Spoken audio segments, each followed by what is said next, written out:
वरची दखल घेतली की नाही? परंतु सातत्याने ते बाप बदलला असं म्हणतात, बाप बदलला म्हणून बोलतात की एक अहो, ज्याला उद्धव ठाकरेला ज्याला हा माहित नाही की त्याचा बाप सिल्वर रोकला बसतो की 10 जनपदला, तरी दुसऱ्याचे बाप मोजू नये. सर, प्रत्येक वेळी त्यांचं असं म्हणणं असतं का जनतेच्या मनातलं मी करून दाखवणार आहे. याच्या आधी जे बोलले अहो, लोकशाहीमध्ये जनता मतदानाच्या माध्यमातून आपलं मनातलं सांगत असते.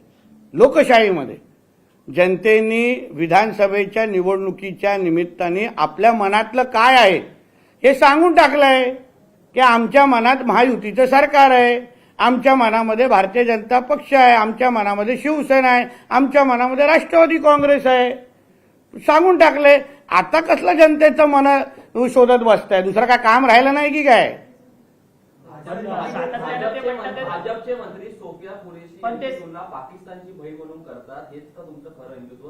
काय काय काय काय सोफिया कुरेशी संदर्भात बोललं जातं भाजपकडनं. विजय शहा ही पाकिस्तानची बहीण आहे करून असं हे कोण बोललंय?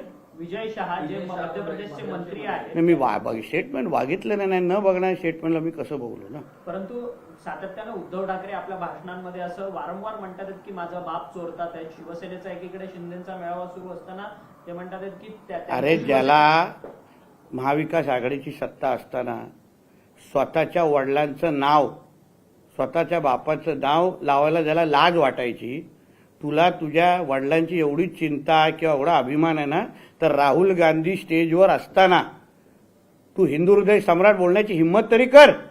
मग तू बाळासाहेबांचा मुलगा आहे हे सिद्ध होतं. म्हणून